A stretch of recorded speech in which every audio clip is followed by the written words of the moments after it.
السلام عليكم شباب، شلونكم؟ شو اخباركم؟ اليوم عندنا فيديو اكل. شباب جوعان ميت، صار لي اسبوع ما ماكل، فاليوم جبت لكم برجر. اكلت وين عشاق البرجر شباب؟ انا بالنسبه لي اموت على البرجر، يعني اعشقها. فاليوم جبت لكم 4 برجرات اشكال والوان. هذني اثنين شوف منا مبين برجر ملون. شايفين بحياتكم برجر ملون؟ يجوز شايفين، ممكن، بس راح اجربه اني شخصيا. وهاي البرجرات الاثنين عندنا مشكل يعني، فخلي نفتح. هاي شنو مكتوب هنا؟ والله ما ادري، خلي نفتح ونشوف شباب. اوكي، عندنا هاي البرجرايه، هذا التغليف مالتها. اوكي هذا البرجر العادي. والله جوعان شباب، شكله كلش شهي، شكله كلش لذيذ الصراحه. انا قلت لكم صار لي اسبوع ما ماكل، بحيث هسه اذا تقول لي ما اكل شيء يعني ما اشتهي. هذا البرجر العادي شباب. هسه نجي على البرجرات الملونه. شوف شباب، لاحظ عزيزي الملاحظ، انا ما شايف للامانه، فردة فعلي مباشره. حالي حالكم شباب. اوكي اوه، الاحمر احمر ابو السمسم، وياها برجر لحم زائدا تشيز جبن. اوكي شباب والله جوعان. وين يابا، وين عشاق البرجر شباب؟ وين يابا، شو هذا احمر؟ انا والله ما طلبت 2 احمر، والله العظيم شباب ما طالب 2 احمر، طالب عادي واحمر واخضر. هذا المفروض يكون اخضر، ليش انطوني 2 احمر؟ انا شباب يعني هذا المطعم كنت ناوي اسوي لهم اعلان مجاني، بس ورا هاي الدقه ماكو اعلان، ولو يمكن الاسم طالع. المهم شباب، ويا دجاج هذا يمكن سووا لي تعويض. المهم شباب، شو 2 حمر صار، انا اليوم كله سبايسي. المهم نجي على البرجر الاخير. بسم الله بسم الله، يمكن هو هذا اللي ببالي. هو هذا شباب، البرجر الاسود. بس شوفوا حجم اللحمه ايش كبرها. هذا يقول لك شباب يعني سبايسي لاذع، والله هيك مكتوب. راح نجرب كل برجر واقيم لكم اياه ونشوف الطعم. طبعا الطعم يختلف، والسعر راح اقول لكم اياه، السعر ايضا يختلف، فنشوف. الله يستر. بعد عندنا تجهيزات شباب. اسفالكم، ها هي عندنا البوتيتا الفرنش فرايز. حتى البوتيتا نوعين، نوع العادي والنوع سبايسي. شوف الشكل مالتها مختلف. هسه اذا لاحظ عزيزي الملاحظ، هاي العادية وهاي السبايسي. طبعا هاي مو من المطعم، هاي احنا سويناها بالبيت، اني سويتها بالبيت، كذب مو اني. كاتشب مايونيز. نعم شباب، للبوتيتا لازم ضروري. هذا شباب عندنا المشروب الغازي، لا تقولوا لي منين تجيب، عندنا انفنتوري جوا.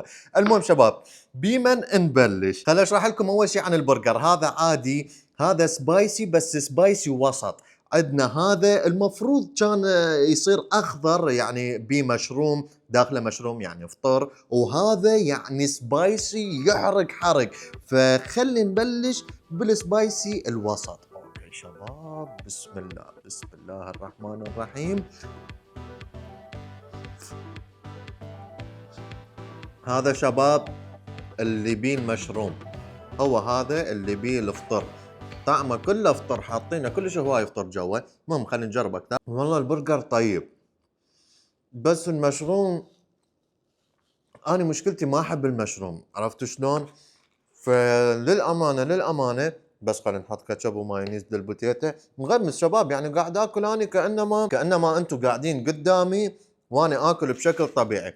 للامانه شباب بدون لف ودوران، المشروم ما حبيته. البرجر طيب هو، بس المشروم نفسه هو اللي مخرب اللفه. والله العظيم مو طيب. هاي البوتيتا العاديه ذوقناها طيبه، وهاي السبايسي. اوكي طيبه السبايسي هاي مو كلش سبايسي، طعمها حلو. فهذا شباب انا اعتذر منكم، ما اقدر اكمله صراحه. المشروم طعمه جدا يعني ما حبيته. ممكن اكو ناس تحب المشروم، ممكن انا بالنسبه لي للامانه لا شباب، لا ما حبيته، ومستحيل اجربه مره ثانيه. انا ما عجبني. بي سبايسي؟ لا ما بي سبايسي. ايش قد سعره هذا؟ هسه شيك لكم بالمضبوط، راح اطلع لكم سكرين. طبعا لحم بقري بالمشروم سوبريم، قطعه لحم انجلوس 120 غرام، جبنه شيدر، صوص برجر ستوب مشروم. المهم هذا هو المفروض اخضر نفسه، بس الصمون لونه احمر. سعره 26 درهم، $7 امريكي، و9250 دينار عراقي. هل يستحق؟ للأمانة ما يستحق، والله 1000 دينار ما يستحق الصراحة. ايش قد تقييمي إله؟ 2 من 10. مستحيل اجربه مره ثانيه، لا شباب، لا مع العلم اني جوعان، يعني الجوعان يحب يعجبه الطعم، اي شيء تعطيه ياكل يقول واو طيب، مع ذلك ما حبيته. المهم شباب هسه نجي على البرجر السبايسي الحقيقي مو الاخضر. انا بلشت بالمشروم كنت ناوي، شباب لاحظ عزيزي الملاحظ، حاطين هاي شنو، حلقة بصل لو دجاج ما ادري، يمكن ما ادري الصراحة. البرجراية كبيرة والخس والزلاطة موجودة جوا، فنقول بسم الله وخلينا نشوف السبايسي، صدق سبايسي، بسم الله.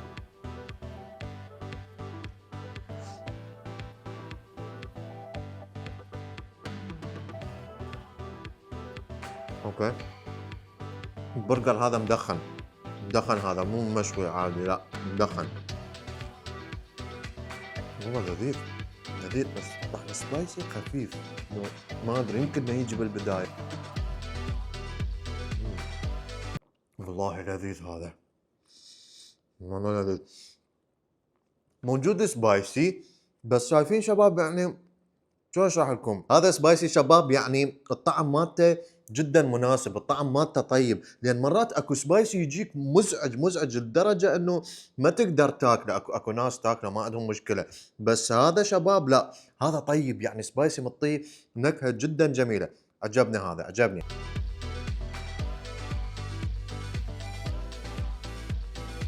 والله لذيذ، حبيت كلش حبيت. واو، والله عجبني شباب، طعمه كلش لذيذ، ولا غلطة. وهذا شباب راح اضمه حاليا وبعدين اكمله، لا حد يقول لي هذا تبذير بالنعمة، لا شباب، خليه بالانفنتوري وكمله اكيد، يعني ما اقدر اكل 4 برجرات شباب، انا مو اكال للامانة، زين، بس يعني احب اجرب هاي الشغلة وياكم. طبعا هذا ثاني فيديو الي للاكل، اول مرة سويت البيك وهاي المرة الثانية البرجر، فكتبوا لي بالتعليقات هل اني اصلح انه اكون يوتيوبر مال اكل او اقدم محتوى للاكل، يعني لان الامانة ما مجرب هاي الشيء هواية. اوكي شباب، هذا العادي، البرجر العادي، فلفل اخضر وصوص شو اسمه، ها ما قيمناه، ما قلت لكم سعره، جايكم شباب. الطعم يا حبايب اعطيه، والله يسوى، اعطيه 8 من 10، قوي كلش قوي. لحم يعني طبعا لحم، بس يعني اكو لحم يضيفون وياه شغلات، بس هذا لحم على حاله، والصوص طيب، بالاضافه انه كل شيء طيب شباب. تجربه مره ثانيه، هي جربه ليش لا. 8 من 10 طعم. السعر يا شباب ايش قد سعره؟ هسه تشيك لكم. لحم بقري مدخن قلت لكم، قطعه لوس انجلوس، شنو قطعه لحم انجوس، اوكي، 120 غرام جبن شيدر، صوص برجر ستوب، بيبروني بي، اوكي، مشروم وحلقات بصل، اوكي، حلقات بصل وخس. سعرها 25 درهم اماراتي، يعني بالدولار وبالدينار، بالدولار 6.80 وبالدينار 8900، يعني 9000. شباب مستعدين تدفعون 9000 دينار على برجر يستاهل سعره؟ والله شباب 9000 على لفة برجر ومو وجبة، مجرد لفة وبدون بوتيتا وبدون مشروب غازي، ما يستاهل. اقدر ادفع عليه مثلا 4000 اكثر شيء، بس الطعم طيب شباب. المهم ما علينا، نيجي على هذا الكلاسيك برجر عادي، شوفتكم وياه شباب، هو هذا تشوفون الصمونه مبينه كلش حلوه وطريه، اهم شيء انا الصمونها كلش اركز بيه، لان كل شيء ياثر على الطعم والتجربه. جبن موجود، يعني برجر كلاسيكي. الحاره خليت لكم اياها اخر شيء، ندري شباب يعني الوضع خطير اخر شيء، فيلا بسم الله نجرب البرجر الكلاسيك، بسم الله.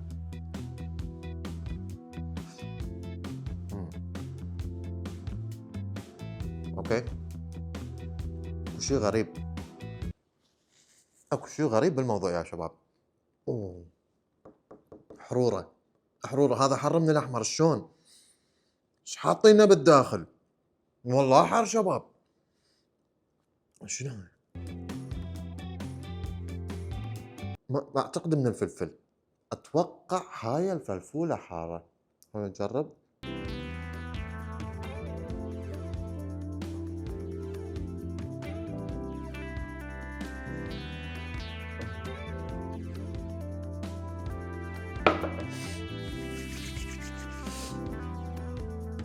ليش حاطين لنا فلفل برجر كلاسيك، برجر عادي شباب، ليش حاطين بيه فلفل؟ فلفل حار حار، ليش انا توقعت الاحمر حار، لا بس طلع هذا شباب انه الحار بسبب الفلفل. اويلي اشتغل اشتغل اشتغل اشتغل اشتغل يا عيال، اشتغل والله لذيذ. بس ليش حاطين هاي الفلفل؟ اوكي كمية قليلة حاطين، بس لاحظتها كلش قوي. اوكي اوكي انا احب السبايسي بس مو كلش سبايسي، احب سبايسي يعني قليل او وسط. اوكي هم ماكو فلفل، مكسرها ببوتيتا شي. وين عشاق السبايسي؟ هاي سبايسي وهاي بعد سبايسي اقوى. جماعة السبايسي وينكم؟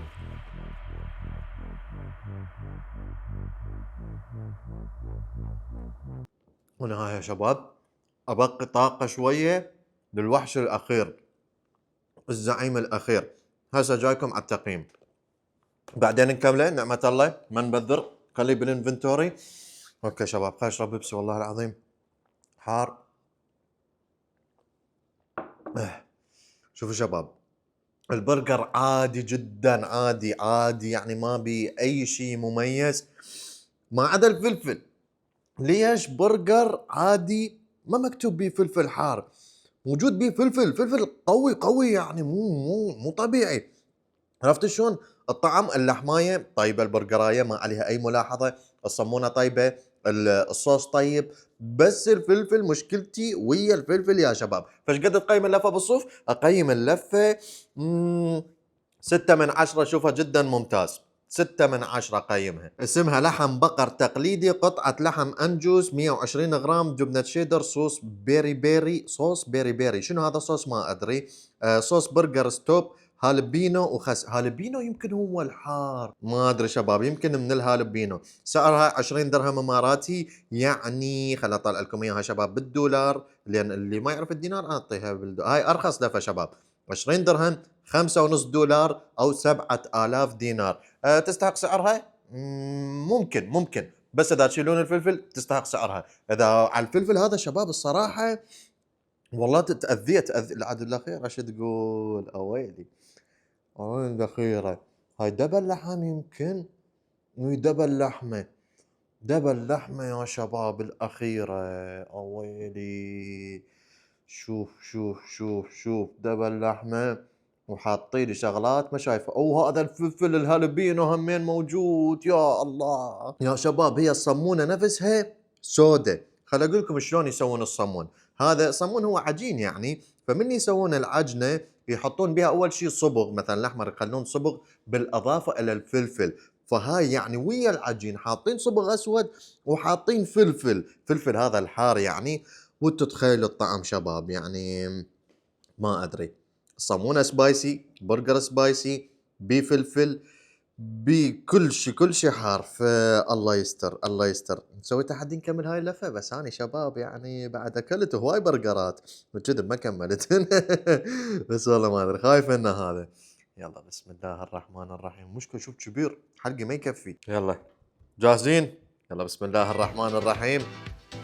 1 2 3.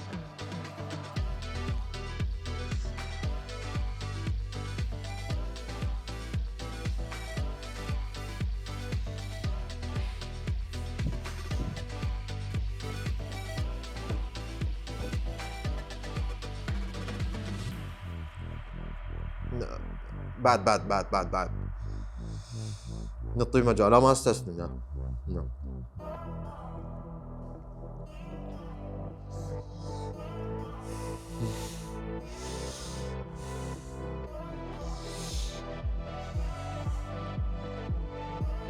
اوكي حار تمام حار، اعترف حار. والله سبوتيته بالصوف هنا المفروض تجيب لبن، مفروض لبن. تدري اكو وجبات سبايسي.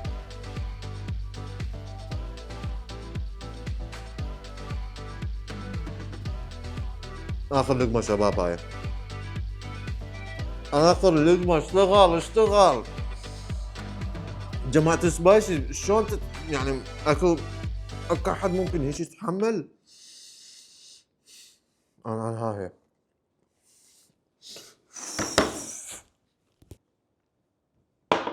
هاي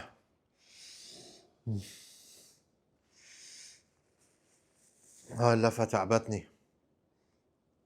دمار دمار مو طبيعي شباب. لفة هاي اذتني. تدرون انه هاي كاتبين عليها تحذير بالمطعم انه احنا ما مسؤولين يعني، واللي اذا واحد عنده حساسية او هيك شيء فلا يجربها، اللي عنده حساسية. نعم فوقها جايب بتيتا من سبايسي يا حبيبي والله بالصوت. والله اذتني، رجعها الانفنتوري. خلينا على البوتيتا، خلينا لا سبايسي ولا برجر ولا هاي. ها خل اقول لكم تفاصيله، بس خل اتنفس شباب. ترى خنقني اذا ناتي احس ان صار انحمر. مع العلم هذا اغلى برجر من هذني كلهن، سعره غالي الصراحه. شوفوا من اسمه، لحم بقري مونستر، قطعه لحم انجوس مزدوجه، جبنه تشيدر، صوص برجر حاره ولاذعه، وهالوبينو، ولحم مقدد، لحم بقري مقدد، اوكي، حلقات بصل، بيبروني وخس. صراحه صدق مونستر وحش هذا.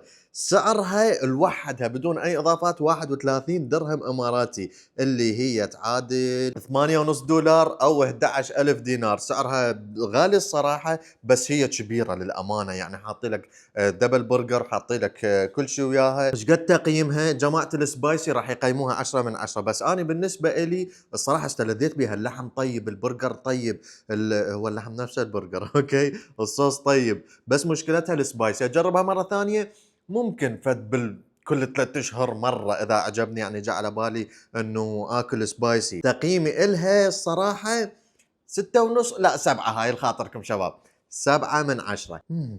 شوف انت جبت سبايسي، انت اختاريت. انا بالنسبه الي تعشيت والحمد لله والشكر شباب، شبعت. وهاي والله العظيم لا حد يقول لي شنو هاي راح تذبهن، ترى والله مو تبذير. راح اضمهن بعدين احميهن بالمايكرو وارجع اكلهن. صراحه العشاء وياكم لذيذ، وكتبوا لي بالتعليقات اذا تحبون انزلكم بعد محتوى اكل، لان الصراحه هنا بالامارات يعني كل شيء موجود، كل المطاعم العالميه، واكو اكلات غريبه عجيبه. فاذا تحبون هي تبين شباب. اذا الفيديو صار يعني اكثر من نص مليون مشاهده وانتم كتبتوا لي بالتعليقات حفزتوني، راح اكمل. بس والله حبايب الحمد لله والشكر انا شبعت. فبس هاي البوتيتا شباب، انا احب البوتيتا. زين سؤال، ليش الاكل الطيب دائما يصير مو صحي؟ يعني البرجر مو صحي، هاي البوتيتا مو صحيه، يصير طيب بس تجيب لك اكل صحي ما بيه دهون ما بيه سكر تلقاه ما طيب. ليش شباب؟ لماذا؟ جاوبوني بالتعليقات. فبس والله حبايب وصلنا لنهايه الفيديو بدون فلسفه. اتمنى عجبكم الفيديو، اذا عجبكم لا تنسون اللايك وتشتركون بالقناه اذا ما مشتركين، ونشوفكم ان شاء الله بالفيديو الجاي. مع السلامه.